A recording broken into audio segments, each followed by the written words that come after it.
ನಮಸ್ಕಾರ ಕರ್ನಾಟಕ, ನೀವೆಲ್ಲ ಹೇಗಿದ್ದೀರಿ? ನಾವಿವತ್ತು ನೋಡ್ತಾ ಇರೋದು ಮ್ಯೂಚುವಲ್ ಫಂಡದಲ್ಲಿ ಹೇಗೆ ಇನ್ವೆಸ್ಟ್ಮೆಂಟ್ ಮಾಡೋದು. ಅದಕ್ಕೆ ಪ್ಲೇಸ್ಟೋರ್ದಾಗ ಹೋಗಿ ಅಲ್ಲಿ ಗ್ರೋ ಅನ್ನೋ ಆ್ಯಪನ್ನು ನೀವು ಡೌನ್ಲೋಡ್ ಮಾಡ್ಕೋಬೇಕು. ಗ್ರೋ ಅಂತ ಟೈಪ್ ಮಾಡಿದ್ರೆ ಗ್ರೋ ಆ್ಯಪ್ ಬರ್ತೈತಿ. ನಂತೆಲ್ಲ ಆಲ್ರೆಡಿ ಐತೆ, ಅದಕ್ಕೆ ಓಪನ್ ಅಂತ ತೋರಿಸ್ತೈತಿ.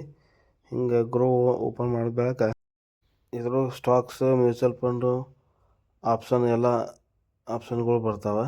ಅದ್ರಾಗ ನಾವು ಇದ್ರಾಗ ಹೋಗಿ ಪ್ರೊಫೈಲ್ದಾಗ ಹೋಗಿ ನಮ್ಮದು ಅಕೌಂಟ್ ಓಪನ್ ಮಾಡಬೇಕು. ಇದ್ರ ಆಧಾರ್ ಕಾರ್ಡ್, ಪ್ಯಾನ್ ಕಾರ್ಡ್ ಹಾಕಬೇಕು. ಹಾಕಿದ್ರಿಂದ ಮ್ಯೂಚುವಲ್ ಫಂಡ್ದಾಗ ಆಪ್ಷನ್ ಇರ್ತೈತಿ, ಅದ್ರೊಳಗೆ ಬರಬೇಕು. ಅಲ್ಲಿ ಮ್ಯೂಚುವಲ್ ಫಂಡ್ದಾಗ ಬಂದು ಸರ್ಚ್ ಅನ್ನೋ ಆಪ್ಷನ್ದಾಗ ಹೋಗಿ ನಿಮಗೆ ಬೇಕಾದ ಫಂಡು ಸರ್ಚ್ ಮಾಡ್ಬೋದು. ನಾ ಈಗ ಇಂಡೆಕ್ಸ್ ಫಂಡ್ ಸರ್ಚ್ ಮಾಡತ್ತನು. ಇಂಡೆಕ್ಸ್ ಫಂಡ್ ಅಂತ ಹಾಕಿದ ಮೇಲೆ ಇಂಡೆಕ್ಸ್ ಫಂಡ್ಗಳು ಬರ್ತವೆ. ಇದ್ರೊಳಗೆ ಭಾಳಷ್ಟು ಇಂಡೆಕ್ಸ್ ಫಂಡ್ಗಳು ಬರ್ತಾವೆ. ಯಾವ್ದಾರು ಒಂದು ಸರ್ಚ್ ಮಾಡೋಣ. DSP ಇಂಡೆಕ್ಸ್ ಫಂಡ್ ಸರ್ಚ್ ಮಾಡೋಣ. ಇದ್ರೊಳಗೆ ಏನೇನು ಬರ್ತೈತಪ್ಪ ಎಲ್ಲ ತೋರಿಸ್ತೈತಿ. ರಿಟರ್ನ್ ಕ್ಯಾಲ್ಕುಲೇಟರ್ಗೆ ಎಷ್ಟೈತಿ, 1 ಇಯರ್, 3 ಇಯರ್, 5 ಇಯರ್ದಾಗ ಎಷ್ಟೈತಿ ರಿಟರ್ನ್ ಕೊಟ್ಟೈತಿ ಅದೆಲ್ಲ ತೋರಿಸ್ತೈತಿ. ಹೋಲ್ಡಿಂಗ್ ಯಾವ ಸ್ಟಾಕ್ದಾಗ ಹೋಲ್ಡಿಂಗ್ ಅದಾವ ಅವನ ಸಮೇತ ತೋರಿಸ್ತೈತಿ. ಇದು ಬೆಸ್ಟ್ ಆ್ಯಪ್ ಐತಿ. ಮತ್ತು ಇದ್ರ ರ್ಯಾಂಕಿಂಗ್ ಏನೈತಿ, 1 ಇಯರ್ ರ್ಯಾಂಕಿಂಗ್, 3 ಇಯರ್ ರ್ಯಾಂಕಿಂಗ್ ಎಲ್ಲ ತೋರಿಸ್ತೈತಿ. ರಿಟರ್ನ್ಸು 8% ಕೊಟ್ಟದ ಅದನ್ನ ಸಮೇತ ತೋರಿಸ್ತೈತಿ. ಇದೇ ಥರ ಸಿಮ್ಲರ್ ಫಂಡ್ ಹೋದಾಗ ಎಲ್ಲ ಇದ್ರ ಜೋಡಿ ಯಾವ ಸಿಮ್ಲರ್ ಫಂಡ್ಗಳು ಅದಾವ ಅವ್ನು ತೋರಿಸ್ತೈತಿ. ಎಕ್ಸ್ಪೆನ್ಸ್ ರೇಷಿಯೋಗಳು, ಎಕ್ಸಿಟ್ ಲೋಡ ಎಲ್ಲ ತೋರಿಸ್ತೈತಿ. ಎಕ್ಸ್ಪೆನ್ಸ್ ರೇಷಿಯೋ ಇದನ್ನು ನಾವು ಮ್ಯಾನೇಜಿಂಗ್ ಫಂಡ್ ಮ್ಯಾನೇಜರ್ಗೆ ಕೊಡ್ಬೇಕಾಕತಿ 0.28%.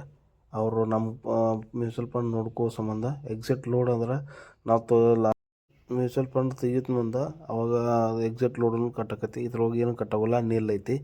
ಸ್ಟ್ಯಾಂಪ್ ಡ್ಯೂಟಿ ಅಂತ ಗೌರ್ಮೆಂಟ್ದವ್ರು ಇದನ್ನು ಕಟ್ ಮಾಡ್ಕೋತಾರೆ.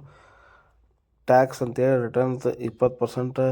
ಇದನ್ನು short term capital gain tax cut ಮಾಡ್ಕೋತಾರೆ. ಲಾಂಗ್ ಟರ್ಮ್ ಕ್ಯಾಪಿಟಲ್ ಗೇನ್ 12% ಇರ್ತೈತಿ. ಫಂಡ್ ಅವು ಟೋಟಲ್ ಅಸೆಟ್ ಇದು 2 ಲಕ್ಷ ಕರೋಡ್ ಮೇಲೆ ಐತಿ.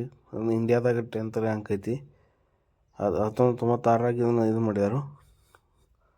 ಇದ್ರ ಬಗ್ಗೆ ಎಲ್ಲ ಡೀಟೇಲ್ಸ್ ಇದು ಗ್ರೋದಾಗ ಸಿಗ್ತೈತಿ. ಇದು ಬೆಸ್ಟ್ ಆ್ಯಪ್ ಐತಿ. ಇದ್ರೊಳಗೆ ನೀವು ಇನ್ವೆಸ್ಟ್ಮೆಂಟ್ ಮಾಡಿದ್ರೆ ಈಸಿಲಿ ನೀವು ರಿಟರ್ನ್ ಗೇನ್ ಮಾಡ್ಕೋಬೋದು. ಆದರೆ ಇನ್ವೆಸ್ಟ್ ಮಾಡಿದ್ರೆ ನೀವು ಲಾಂಗ್ ಟರ್ಮ್ದಾಗೆ ಮಾಡಿದ್ರೆ ಬೆಸ್ಟ್ ಆಕತಿ.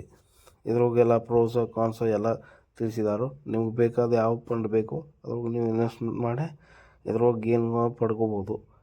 ಇದು ಬೆಸ್ಟ್ ಆಪ್ಷನ್ ಐತಿ. ಯಾವುದೇ ಥರದ್ದು ಇದಿಲ್ಲ. ಇದ್ರೊಳಗೆಲ್ಲ ಪ್ರತಿಯೊಂದು ನಿಮ್ಗೆ ತಿಳಿಯುವಂಗೆ ಐತಿ. ನೀವು ಹಾಗೆ ಸರ್ಚ್ ಮಾಡಿ ಯಾವ ಫಂಡ್ ನಿಮ್ಗೆ ಈಸಿ ಅನಿಸ್ತದಲ್ಲ, ಚಲೋ ಅನಿಸ್ತದಲ್ಲ ಅದ್ರೊಳಗೆ ನೀವು ಇನ್ವೆಸ್ಟ್ ಮಾಡ್ಬೋದು.